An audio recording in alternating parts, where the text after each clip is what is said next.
Teman-teman, kalau kamu kebetulan masuk ke page ini, ke halaman ini saat mencari tentang Git atau ingin tahu tentang remote worker, remote working dan sebagainya, maka saya beritahu kalau kamu seorang programmer, kamu wajib, hakul wajib untuk menguasai Git. Git itu adalah tool yang dikembangkan oleh Linus Torvalds yang buat Linux untuk manajemen kodenya, dan akhirnya menjadi standar dipakai untuk tim programmer yang nggak pernah ketemu untuk berbagi pakai kode mereka. Jadi misalnya nih, saya mengembangkan software untuk mengontrol peluncuran NASA ya. Software ini dikembangkan oleh tim dari berbagai dunia, ada yang di India, di Indonesia, di Amerika.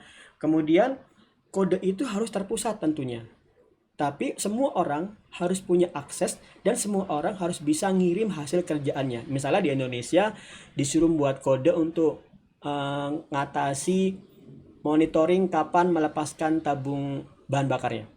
Kemudian yang di Amerika kode untuk monitoring suhu permukaan roket. Nah, kalau kamu tidak pernah menggunakan Git, maka kamu akan mikir kalau gitu kode itu aku buat di lokal misalnya, dicek kemudian aku kirim via email. Atau aku copy paste via email atau aku copy paste lewat WhatsApp dan lain sebagainya. Nah, itu nggak pernah terjadi karena kita sudah memiliki layanan yang disebut dengan Git. Kamu bisa baca di sini. Saya lebih suka baca yang Inggris ya. Nah, jadi ini misalnya Git ini kamu bisa baca sejarahnya. Jadi Git itu digunakan untuk manajemen kode. Nah, kamu bisa mempelajari Git. Git itu gratis loh ya. Kamu bisa nyimpan semua kodemu di sini di GitHub. Ini GitHub. Di GitHub itu kamu bisa membuat yang disebut dengan repository, yang itu adalah katakan saja folder dari kode sumbermu. Kamu bisa buat di sana, kamu bisa ngirim kodemu di sini, istilahnya push, kamu push, kemudian orang lain bisa ikut mengerjakan programmu yang sama. Kemudian dia nge-push juga, istilahnya nge-push. Kemudian kamu bisa nge-pull kerjaan teman tadi, mengambil yang dia push tadi untuk menjadi satu kode yang berjalan di komputermu. Oke, saya coba nanti tunjukkan caranya. Oke, contoh nih ya. Kemudian misalnya saya ngebuat repository baru. Repository itu kode, folder. Repositorinya misalnya rocket launching control system, misalnya gitu. Oke, kemudian saya buat dia public. Saya buat readme dan kemudian saya tambahkan, saya akan mengembangkan ini pakai Python misalnya gitu.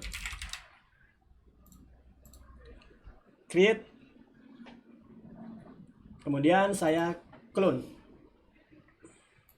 kemudian saya gunakan PyCharm, bisa menggunakan apa aja, PyCharm, Visual Studio Code, kemudian IntelliJ IDEA, .NET, Visual Studio.NET, bisa banget, semuanya bisa disupport karena sudah jadi standar.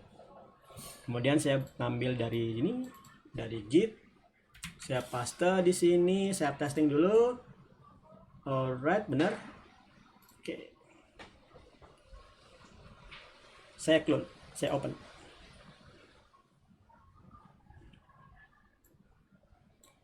Oke, perhatikan saya buat dia side by side loh ya, supaya kelihatan hasilnya.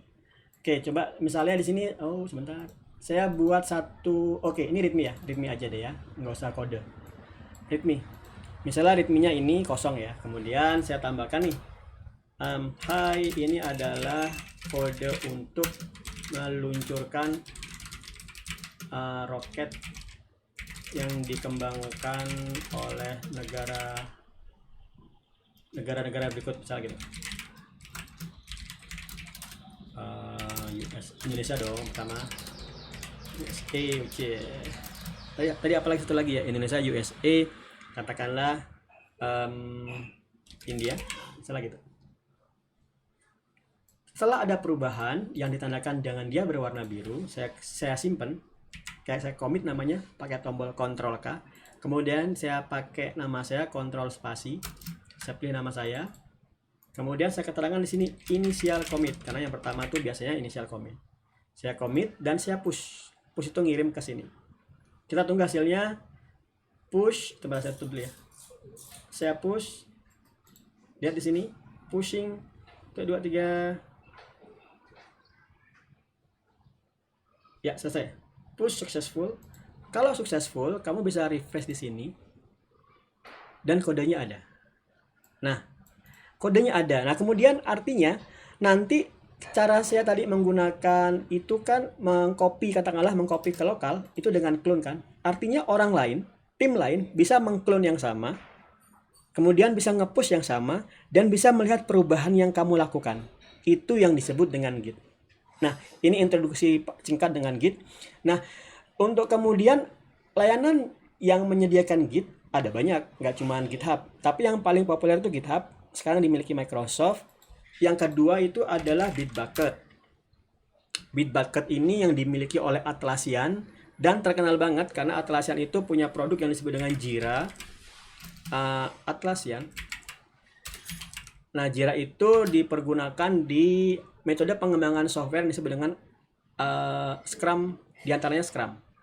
Jadi antara Bitbucket dan Jira itu integrate banget sehingga kalau perusahaan sudah suka pakai Jira, maka dia pakai Bitbucket. Tapi intinya secara sudut pandang programmer, dia sama aja.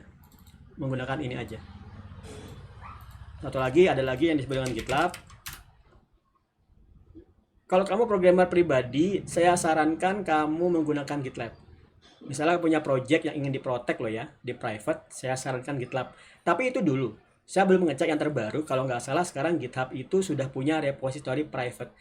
Maksudnya private adalah, ini kan semua orang bisa ngelihat ya.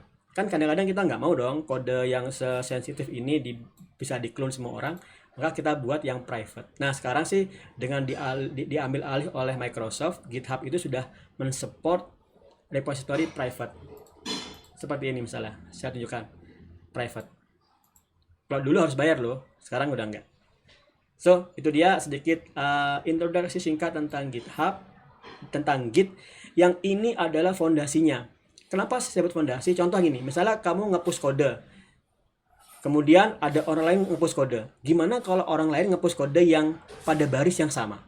Kan bentrok, konflik ya kan? Kemudian gimana cara menyelesaikan konflik itu? Atau lagi misalnya, kalau kamu nggak hati-hati, kamu bisa aja loh, orang sudah ngirim kerjaannya, selesai. Kemudian kamu ngirim kerjaan baru yang mengacaukan kerjaannya dia. Nah, itu menjadi masalah besar kalau kamu bekerja di sebuah tim. Paling beratnya kamu bisa dipecat. Kenapa? Misalnya ada situs sudah jalan ya, situs ini katakanlah www.apaaja.com udah jalan. Kemudian kamu nge-push kerjaanmu yang kemudian membuat situs itu down. Downnya satu situs yang komersial, semenit aja itu mungkin bisa nilainya udah mahal banget. Misalnya sampai down sampai berjam-jam, wah itu bahaya banget. Nah, gimana kamu bisa survive bekerja di tim remote dengan menggunakan Git akan di cover oleh course Mastering Git ini. Oke, thank you.